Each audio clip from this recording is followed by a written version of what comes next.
Leute, das nächste Video von unserem Manchester-Trip. Wir sind beim Planet Eclipse Hauptquartier und Let's zeigt uns einmal die Firma, führt uns herum. Ich hoffe, ihr habt da Bock drauf, bleibt dran. Bis gleich.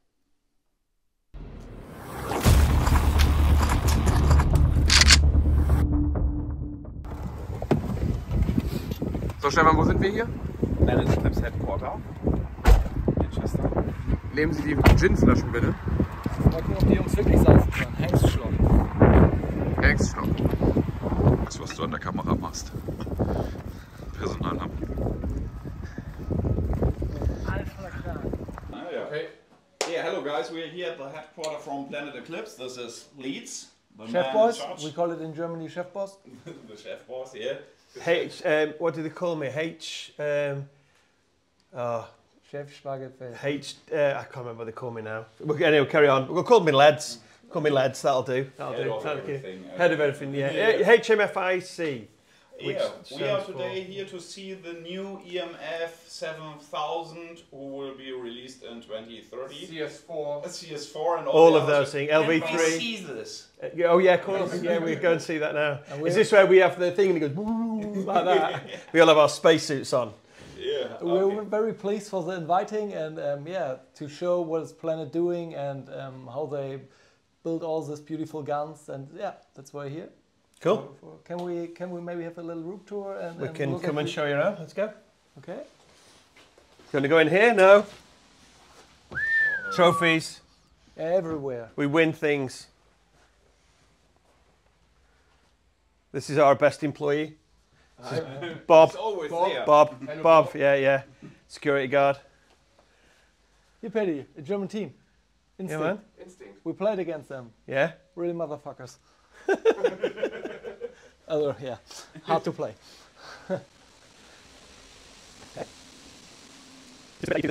Yeah. Okay. Guns. It's like the Matrix. You know, I need guns. Yeah. All full of guns. Yeah. What do you need? Couple of EMF 100. EMFs. Yeah. Yeah. I think I take some here. You have those? A Thank couple you, of those? thank I have one. I need a CS3. Okay? CS3. Okay. Twice for Akemi. 2. Yeah, two of them. Okay. All right. Any colour? What's your favourite colour? Havoc. Havoc. Okay. Havoc. Let's have a look. I might have to steal them off someone. No Havoc there. No. You'll have to have then I take the ritual one okay? from, who are they? Teep Klong. Stealing it. Stealing it, it's rude. Oh, here all your guns are ready for shipping or? Yeah, this is the for production from this week. For 1 week. Well, these these ones on this side, the other ones that you just saw, they're stock. These are ones that have been built here this week, and these ones are all ready to go out. So that's why they're all tagged up. Yeah. To be to go out to customers. Okay. So yeah, we're still heavily back ordered on CS3s and LVs. So customers are waiting patiently And we're for waiting those. too. Yeah. I mean, around the world, it's been really popular. But it's an so- amazing product. It's Yeah, really yeah, it's good. setting the boundaries so much higher. Yeah, we're really proud of it. It's good. Yeah. It's been difficult to come out of the pandemic and then be able to go into sort of full production again. And so we haven't had a real. We ran out of CS2 Pros probably a year earlier than we should have done really. So Is it possible to see how you make these piece of art? come on, Can let's you go. Of course we Give us can. a little.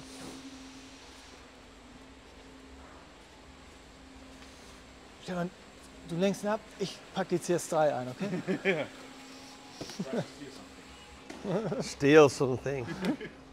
It's So- not stealing. Okay. They're just in other hands. Okay. So have we got anything a bit more interesting in colour? So this is how this particular gun is an LV2, and this is what will be all the parts in here to produce an entire marker. So I'll just get rid of the rubber parts just so you can see. So it's all ready in little trays like this. So everything that you need to make. The techniques and all. Yeah, circuit boards. Everything that you need. Including the barrels. Manual, also do have a everything. full setup for the box to sell. So one of the guys over here will. Okay.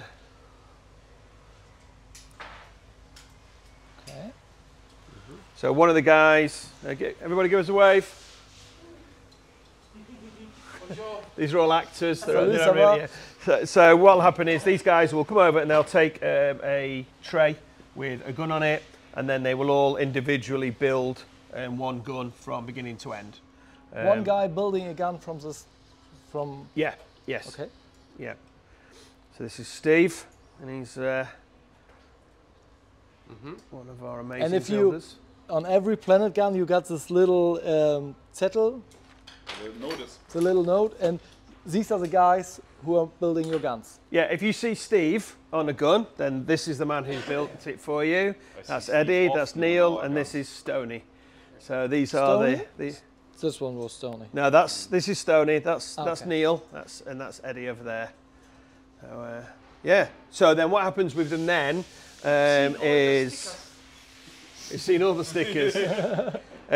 Once they've been built, we then test them. They have to go through a test procedure. Okay. We'll go in here. We have 2 gas-safe rooms in the building, and this is one of them. So all the paintball markers are, after they've been built, they'll come into here, and then one of the builders will test them. We try and make it so they don't test their own guns, so they'll test somebody else's. So we've got a bit of continuity. Scans them on the computer. The computer will give it a series of tests. And then they'll go through the test procedure, and then they'll literally, you just mock it up for it. You can just sort of, make sure there's no leaks. And every paintball marker gets fired as well.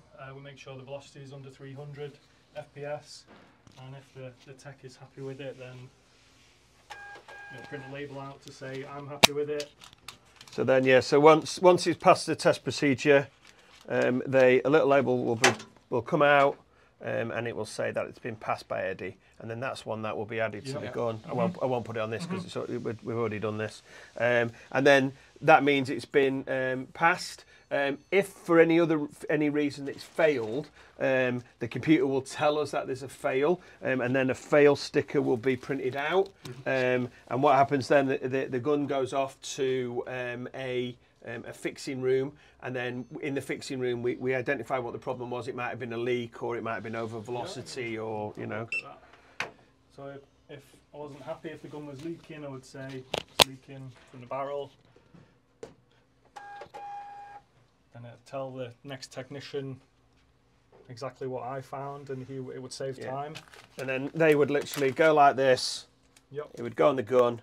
And then it would go off into the test room, and then they would know that was the problem, and then at that point the marker would be repaired by somebody else, and then identified what's wrong. So if it's a component part that's wrong, or if it was an O-ring, or it could be an assembly issue, the guy's getting it wrong, and then we'll do some retraining for that person. And then at that point, it then goes all the way through the test procedure again, comes back into this room, gets tested in exactly the same way, and then it goes off for packaging for another test.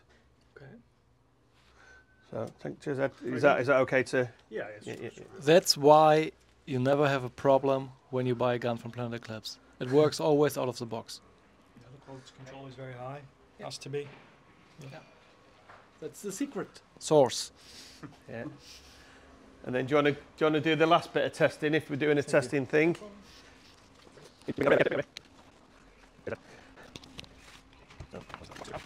Okay. So once it comes over here, there'll usually be obviously more than one. Whoever's going to package it up will scan it again, and then this will be the final sort of check. He'll put everything in the box. That's that comes in with it. The barrels and the S63 and the inserts. He'll also do a final check on the make sure there's no nicks, bangs, make sure the barrel's matching. You know, if you put a gold barrel in with a, you know, with a black gun, it's not right. And then it will have the final scan.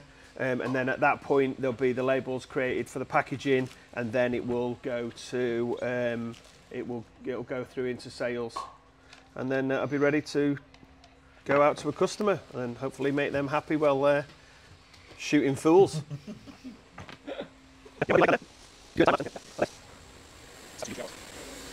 There's nobody here, all automated.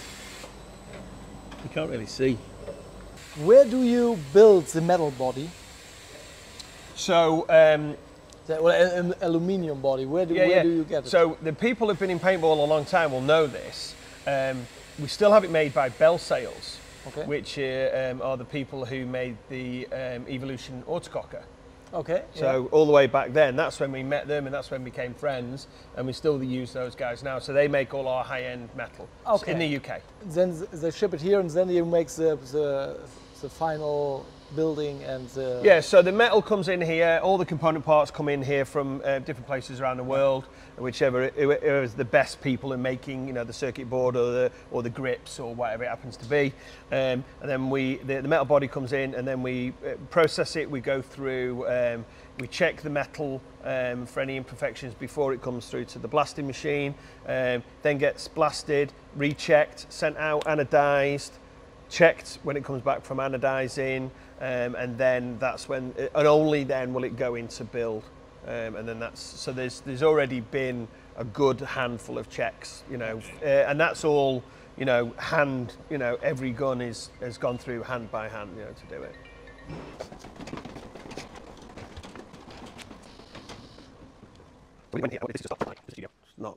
It's not very interesting. Yeah.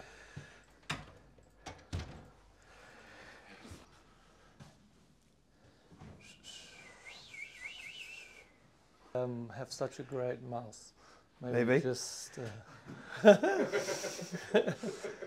Tomorrow we played perfect together. Okay. Yes. Yeah. Where are we here? Can you tell a bit? It's all old paintball magazines, I think. Yeah, we just started collecting the magazines if we were on the front cover, and then it was getting a bit.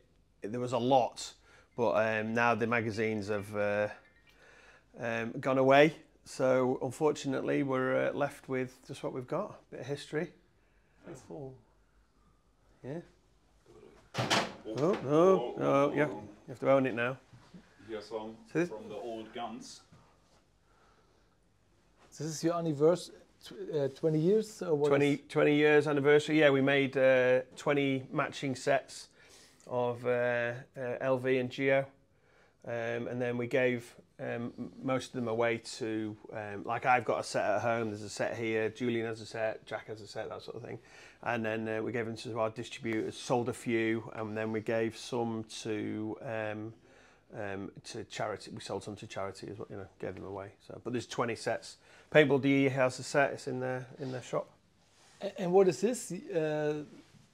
This piece of metal? Down here? Yeah. This is the first ever prototype Geo. So this was the concept of it. Okay. And now we got the CS3. Yes, yeah.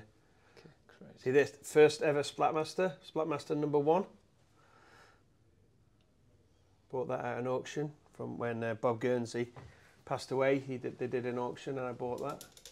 And what's your favorite gun? After all the years? The ETAS 2, I think. No, the LV is probably, I like the LV. I've always liked the LV. Yeah. I've been one of the people who wanted, you know, we weren't going to relaunch the LV because the sales on it are not, you know, not as good as on the spool valves. Yeah. But it's a really nice platform. Okay. And I've always enjoyed shooting it. When I play, I'm a shooter. I like to feel the gun a bit. Yeah. You know, people want super smooth, super light, like what the CS is with no kick, etc. But I've always wanted it to be a bit like gritty. I know. Jack always laughs. You know, he can spend months and months trying to make it the smoothest, the lightest, the most slick thing, and then he'll give it to me and I'll go, oh, needs a bit more like sand in the trigger, and he's like, no. So that's just the way, you know, for me. So I've always liked the kick of the I know what you mean. It's just just, the feel of it, really. Yeah. I just like it. Yeah. You feel alive when you shoot yes. the LV. Yeah. Yeah. Okay. What is this? This is this is a lockdown project during COVID. It is a Ego 5. The first Ego? Yeah, and we we suspended it in a bit of resin. Okay. A friend of mine did that for me. I made a table out of it. First Ego come out 2005, I think. No? Yeah. 2005, and it was about 1,300 euro. Is it right? Yeah, something. Something like that. Yeah. 1,200. Yeah. 1,200, and it was for high-end guns. It was really cheap, I think. It was a good entry level Well, it was a at good this time at this because time. Well, other it guys- worked, which was an advantage. Yeah. because Well, other it guys- worked, which was an advantage. Yeah. and it worked. And it worked at all conditions Yes. with the lady version. The diamonds and things. Yeah. There's one here. I played with this. Really? Yeah, I used to play in a paintball series. It was called Diamond Wars, the series, and it was by MPF and WDP, made the Angel. We've gone back for ages. We used to shoot the Angels to help prototype, use it and stuff. And then so we had this made, Swarovski crystal marker. I think it's a little bit expensive, isn't it? Yeah. Well, I mean, it's not for sale.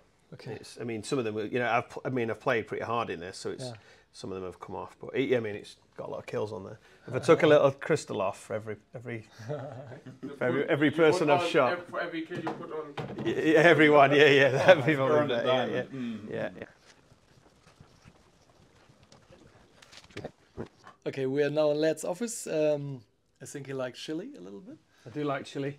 And here you can see his gun for tomorrow. Maybe we need a better optic, otherwise it looks very cool. Okay, so we're on the same team, so yeah. I will. Hopefully, you're going to leave the odd person for me to shoot. Okay, we got a few questions. When did you start playing paintball? Or how old are you now? I'm 52 now. 52. Okay, and when did you start playing? I was 16. 16 years. Yeah, so 1986. Then I was 2 years. I was 2 years then. 3. Okay. Amazing. Okay, and when did you start making business out of paintball? When you start to earn money with the paintball Well, things? why did you start? Or why? Why did you build such a company?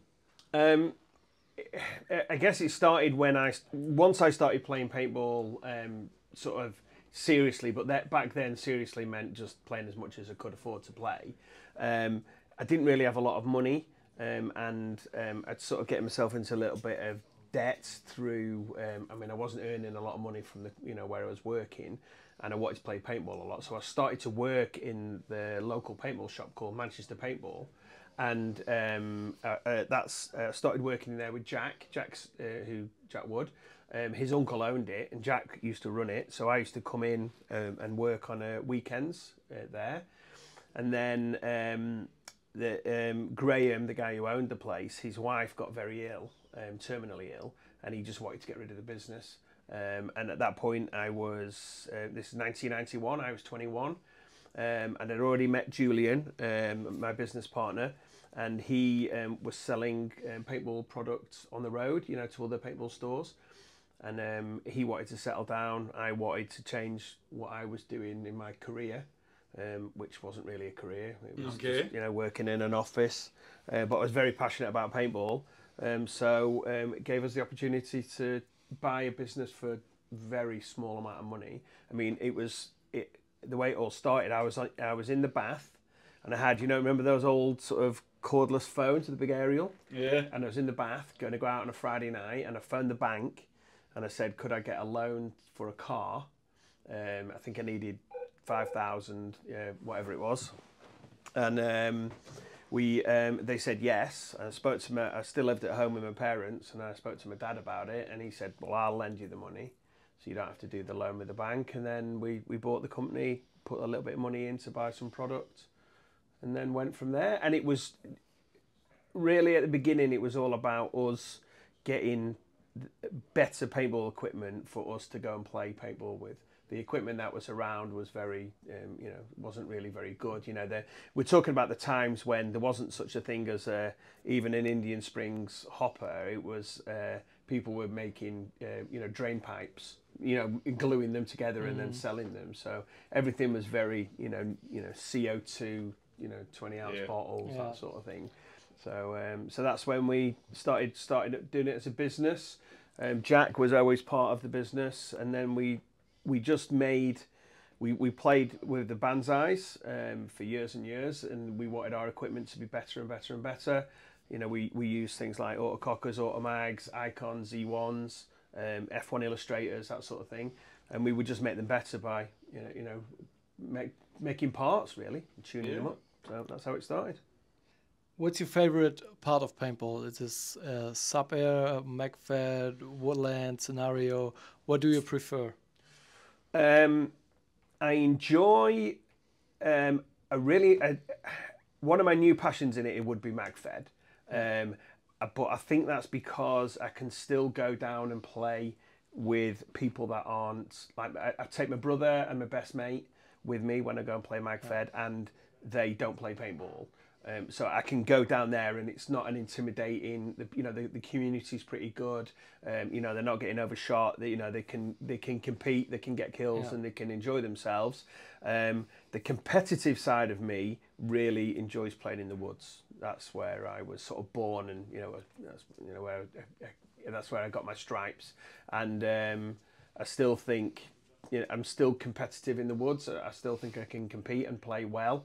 I'm not as fast or as agile as I used to be, but I'm still sneaky enough to sort of get away with stuff, and I really enjoy that. The airball's great, but it's got super fast, and I'm 52, and I don't want to train. And I don't want to, I don't want to have to go and look at layouts and know that, So sometimes, that younger person who does put that extra effort in, they get the rewards from that by shooting me out all the time. So woodland is where I would say woodland for competitiveness, or the mounds and the hyperball, that sort of stuff I quite like as well. And then MagFed for having some fun. Okay. What are the new products can we dream of? A little harder question. I mean, you can tell me what you're dreaming of at night. What are planned? Can you tell us something about or that? Or is it a secret? If it's a secret, it's okay. Obviously, we get, every time I do any interview, we get asked what's coming new. So the process from Planet Eclipse is that we never stop making new stuff. So as soon as we decide, as soon as CS3 got launched, or even before then, we were still thinking about and designing the next thing. So it's always a perpetual cycle of us trying to find the next, whatever it happens to be at the time. We've gone through arms races where we wanted, people wanted rate of fire to be fast. We wanted, people were asking for super brittle paint. It's paint that you can't drop from your knee, but they want it to shoot at 300 foot per second and hit a guy accurately at the other end of the field, but they're quite happy to dive into a bunker and smash the hopper to pieces, but and then it's our fault. So we've been through different things, and at the moment what people want is they want reliability, which I think we're pretty good at, and they want consistency, and they want pretty decent paint handling, and the smoothness, and they want everything refined. Everybody wants refined these days, so. And that's what we're looking towards. We're really happy with our range. We've got a paintball marker now in all the way from rental all the way up to the top end, and everything in between. I mean, as far as I know, a lot of your viewers will be on the MagFed tip. Yeah. We were told what we were producing with the EMF was not going to be good. It was not what the community wanted. It was not. It didn't look right. It wasn't formed right. It was too expensive. It was going to fail for point A, B, C, D, and E. And when we produced it, we went, okay, well, this is what we believe is the right thing to create. Yeah. and that's what we've done. We do talk about, you guys know I've spoken to you guys about, what is it that the community wants, and we're trying to listen to those things, but sometimes it's not as easy as just going, right, well, okay, they want this, so let's do that. We'd love to be able to do that, but we can't. It is a process. One of the things that we do as Planet is that we have a certain amount of people building product. So if I had another 2 lines of markers, it'd mean I'd have to sacrifice something somewhere else. We want to keep right sized. We don't want it to have too many staff that we've got nothing to do. Sometimes we want to have the right amount of people. So at the moment, we're really happy with our range. We've just launched CS3, and we've got other stuff in the pipeline, but we've nothing. I'm not going to tell you anything. Okay. My lips, I'll say, I'd have to kill you. Okay. Yeah. But nice talk around to the end of the film. Yeah. No. How does it feel to be after all the years, I think the top brand for guns and paintball? How does it feel? Because when I think you built it you made it to the top. If you compare it with all the other brands, and how does it feel for you after such a long journey? When we started the journey, in 1991, there was a lot of our competitors. When we first started, we were a paintball shop. Yeah. We weren't a manufacturer really, and you got to stop calling me. It's ridiculous. Anyway, sorry. And those, these are my players for this weekend. It'll be, I need you. Can you bring me a squeegee or a new lens or whatever it is? So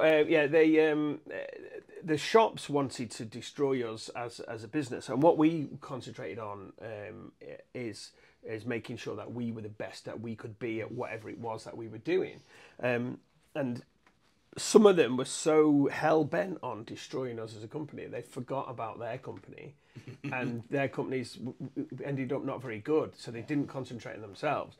So it's great that you say we're at the top, and I'm proud of what we've created, and if we are at the top, then great. We sort of don't really look at ourselves like that. We sort of try and we always try to push ourselves better, and people will say, company X has got a new, paintball marker out, and you're worried.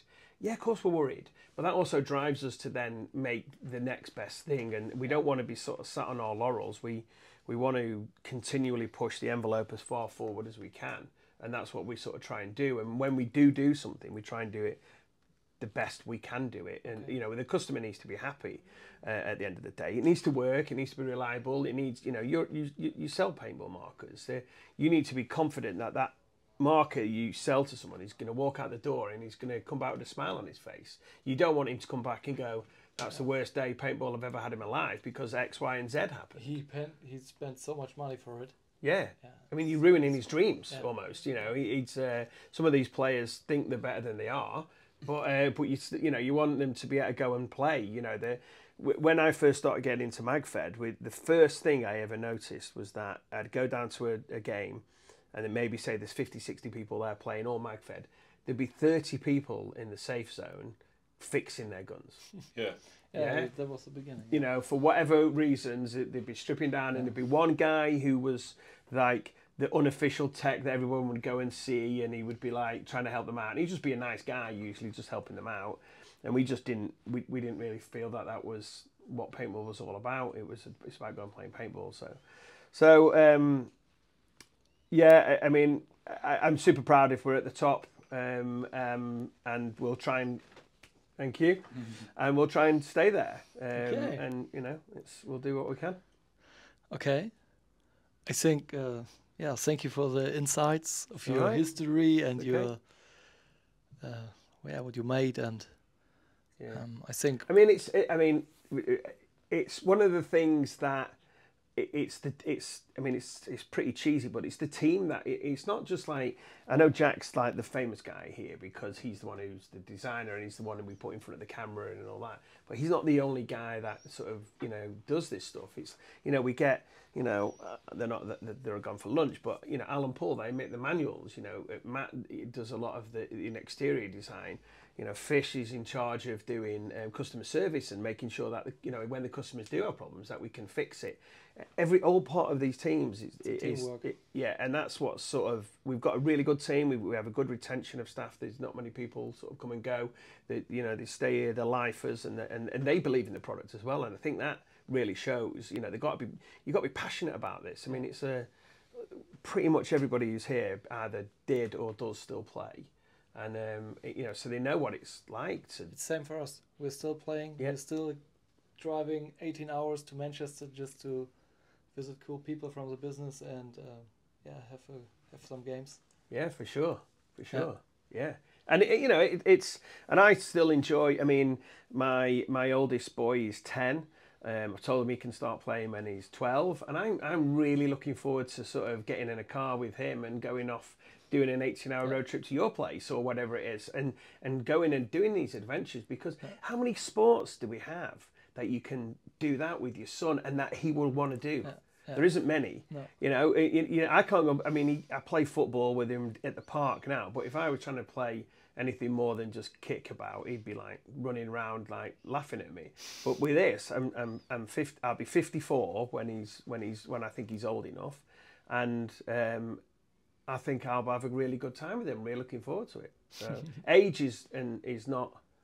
It's not important. I think, you know, you, as long as you've got it up here and you can and you want to enjoy yourself. Yeah, I mean, even if you're rubbish at it, people still enjoy it. You know, there's I mean, you'll see there'll be a woodland team that always comes last, and you're still all smiling, you know, and you sort of think to yourself, why do they turn up? And they turn up because they have a good time with their friends. They enjoy the company of everybody that's in the community, and they get to shoot some people every now and again. You know, and that's what it's about, isn't it? I think that's a good closing word. Closing word. Yeah. That's why we go and have fun. Go and enjoy yourself. Yeah, just have fun playing paintball. Shoot some fools. Okay. Yeah. Thank you very much for so we could be here and get some insights. Yeah. Good. Okay. It's a wrap. Ja, einmal ein paar abschließende Worte zu diesem Video. Es war wirklich faszinierend, das nochmal zu sehen, die Produktion oder die Fertigung vom Planet Eclipse, dass jede Kanone einzeln getestet wird, wie da gearbeitet wird, und da auch nochmal vielen Dank an Let's und an die Jungs vom Planet, dass sie uns da einmal alles so gezeigt haben, uns so herzlich aufgenommen haben, dass das alles kein Problem war, als wir gefragt haben, ob wir vorbeikommen können ein Video machen, können uns das anschauen.